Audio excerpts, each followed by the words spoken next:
Nightcrawler is one of my favorite X-Men characters of all time. He walks like a demon, he runs like a circus phantom, and he disappears in clouds of smoke that smell like hell. However, Kurt Wagner's mutant ability is a lot more complicated than simply being the blue goofball who teleports. His entire body is just different. His skin is covered in fur, his eyes have no visible pupils, and his tail is prehensile. His feet are unlike those of an ordinary human, his balance is incredible, and his teleportation ability briefly sends him through another dimension before snapping him back to ours. That's why in this video, we'll be breaking down the differences in Nightcrawler's anatomy, why using his teleportation to save Hope Summers once cost him his life, and how one of the most spiritual X-Men came to inhabit a body that the world keeps mistaking for a monster. It's going to be a good one, so let's get right into it. Nightcrawler's body beyond teleportation. Kurt Wagner's mutation isn't just about a single ability. His entire body is designed for agility, stealth, climbing, balancing, and survival in environments where the body has to move constantly. His fur, his specialized hands and feet, his flexibility, reflexes, and improved agility all indicate a mutation focused on moving in 3 dimensions. The flashy element is the teleportation, but his body is already designed for acrobatics before he bamps off to another place. Nightcrawler's mutation isn't just the ability to teleport or his fuzzy face, it's an all-over affair. Kurt is consistently shown to be exceptionally flexible, agile, and acrobatic. His muscular build supports explosive jumps and rapid changes in direction, while his fine indigo blue fur helps him blend into deep shadows. In fact, for a while in the 80s, he could legitimately turn invisible when covered in shadows, but this power has largely been forgotten or ignored by X-Men writers since. His extraordinary balance allows him to stand or move across narrow wires, beams, and crumbling ledges.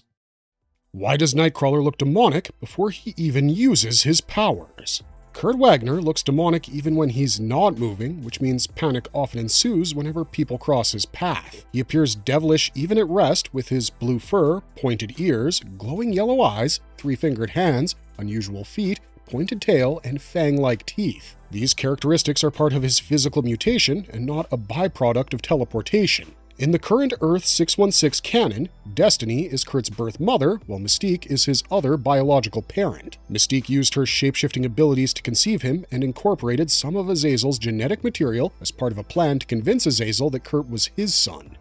Therefore, it's not exactly accurate to say that Kurt inherited his appearance from Azazel. His pointed ears, canine teeth, blue fur, and tail create a predatory appearance, but canon doesn't establish that his ears detect special high-frequency sounds or that his teeth can penetrate unusually hard surfaces. Despite no longer going fully invisible in the shadows, his fur does still help conceal his outline in dim light, complementing his natural stealth abilities. What happens to Nightcrawler's body when he teleports? Nightcrawler doesn't merely disappear, his body briefly passes through another dimension before reappearing elsewhere. The precise biological process behind this teleportation has never been fully explained. Canon doesn't confirm whether his body is disassembled, phase-shifted, or molecularly reconstructed. What is known is that Kurt must concentrate carefully on his destination. If he teleports blindly or misjudges where he'll reappear, he risks materializing into a solid object, which could severely injure or kill him. Teleportation can also be physically demanding, especially over long distances, through unfamiliar locations or while carrying additional passengers. It's not simply a magical blink, it requires concentration, control, and stamina.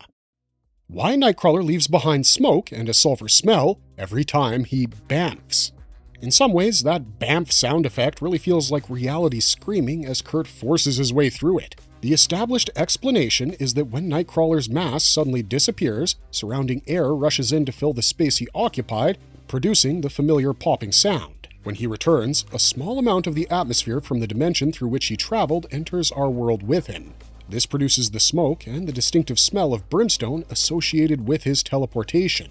The smoke cloud doesn't come directly from Kurt's skin or lungs, it's a side effect of the dimensional passage opening and closing around him. The exact makeup and temperature of that atmosphere aren't consistent across X-Men continuities, so claims involving ash, toxic gases, or extreme heat should be treated as interpretation rather than canon-confirmed fact. Why can Nightcrawler carry some people while teleporting, but not others? Using Nightcrawler as the ultimate tactical getaway might seem simple, but acting as a multi-passenger transport places additional strain on him. Kurt can teleport passengers, but the effort increases with the distance traveled and the additional mass he carries. His exact upper limit has varied across different stories. Passengers unaccustomed to teleportation can experience extreme nausea, dizziness, weakness, disorientation, and even unconsciousness. Their bodies and senses aren't used to the sudden dimensional transition. The more mass Kurt carries and the farther he travels, the greater the demand on his concentration and stamina. However, canon doesn't establish a formula by which his teleportation field doubles with every passenger, or his calorie use increases by a specific amount. If he pushes beyond his limits, he can become severely exhausted and may lose the accuracy needed to teleport safely. How are Nightcrawler's hands, feet, and tail built for acrobatics?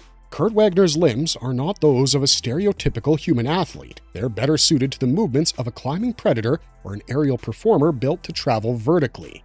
Kurt has 2 fingers and 1 opposable thumb on each hand. His feet have 2 long toes and a heel-like projection, allowing him to grip surfaces in ways ordinary humans cannot. His prehensile tail provides an additional source of balance, support, and control. Each of these limbs makes a unique contribution to his extraordinary movement abilities. His hands and feet allow him to grasp pipes, beams, tree branches, and narrow ledges.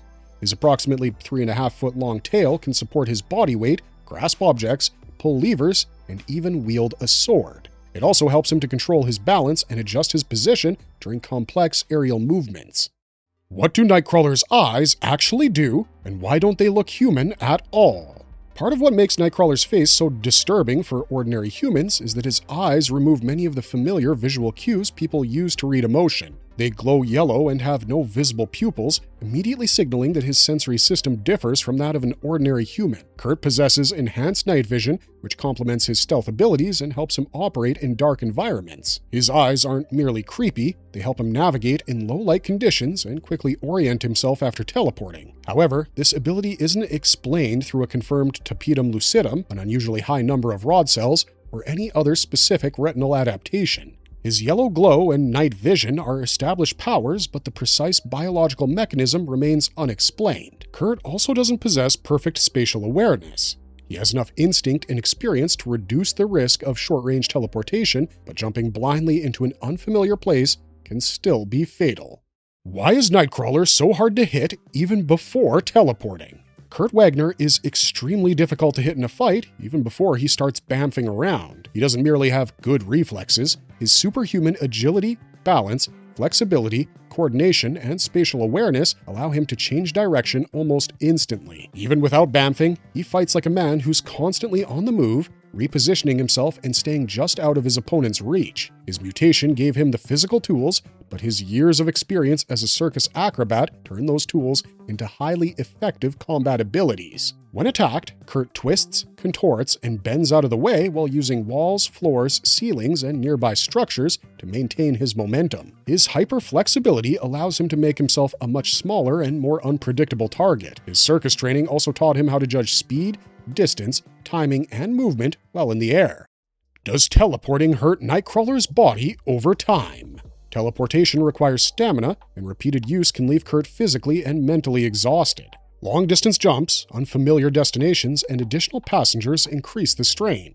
Although he can teleport repeatedly in combat, doing so is not effortless. The comics portray him growing tired, disoriented, and less accurate after pushing this ability too far. Teleportation isn't a cheat code, it's a power that requires physical resources, concentration, and control.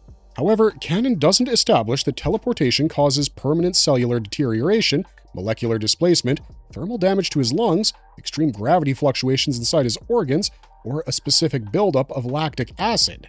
The confirmed danger is exhaustion and the possibility of a fatal mistake if he loses concentration or reappears inside solid matter. During Second Coming, Kurt repeatedly teleported around Bastion while trying to protect Hope Summers. However, the robotic villain anticipated one of his jumps and placed his arm in Kurt's path, fatally impaling him when he reappeared. Kurt completed the teleport and saved Hope before dying, and his loss was mourned by the X-Men. Of course, this is comic books we're talking about, so a few years later, the X-Men raided the afterlife to bring their friend home. How did Kurt's mutation shape his mind and body image as much as his powers? It would be an understatement to say that Nightcrawler's anatomy is inseparable from the severe prejudice he faces. He's one of the X-Men whose body most visibly marks him as other 24 hours a day, and that shapes how he experiences the world. The anatomy here is deeply psychological as well as physical. Kurt lives in a body that the world immediately reads as demonic, making his enduring faith, optimism, and humor even more significant. His mutation affects not only movement and combat, but also his self-image, social survival, and spiritual life. Growing up in a world that associates blue skin, fangs, and a pointed tail with absolute evil forced Kurt to develop an incredibly strong internal moral compass. Instead of succumbing completely to anger or self-loathing, he embraced a charming, swashbuckling persona, often disarming hostile people with humor and theatrical grace. His Catholic faith serves as a powerful counterweight to his physical form, creating a striking irony. The man who looks like a demon is often one of the most compassionate and spiritually grounded members of the X-Men. How much of Nightcrawler's mutation comes from genetics, and how much was refined by life in the circus and X-Men training? Raw biological ability is of little use without the knowledge needed to control it. Kurt was born with his unusual anatomy and mutant potential, but he wasn't born with complete mastery. His mutation gifted him a tail, flexibility, unusual hands and feet, balance, reflexes, and his teleportation ability. His life with the circus and his training with the X-Men gave him timing, accuracy, stealth, combat experience, and the confidence to use his body effectively. His mutant anatomy and his learned skill should not be confused with each other. As the incredible Nightcrawler, he learned to use his prehensile limbs, control his tail like another appendage, and accurately judge the distance needed for difficult leaps and aerial movements. Training with the X-Men helped him refine his teleportation for combat and rescue operations. He learned to teleport around opponents, remove weapons, reposition allies, and escape dangerous situations. This combination of mutant ability and earned skill made him both a tactical asset and an acrobatic showman. Is Nightcrawler's body basically the perfect stealth mutant design? If you take a step back and examine the complete package, Kurt Wagner appears almost perfectly designed for infiltration and rescue work. He's equipped with a low-light vision, extraordinary acrobatics, unpredictable movement, prehensile balance control, shadow camouflage, and short-range teleportation. He can infiltrate, disarm, move allies, bring in reinforcements, and disappear more quickly than most of the X-Men can react. He possesses one of the most specialized bodies in the mutant world. His design is based on precision instead of brute force. He can bypass obstacles when he's aware of a safe destination, move quietly through dark spaces, and extract people before the enemy understands what's happening. When a shootout begins, he can vanish from an enemy's line of sight, change position, and control the rhythm of the battle. However, his abilities aren't infallible. Unfamiliar destinations, heavy passengers, exhaustion, and solid objects can all limit his effectiveness.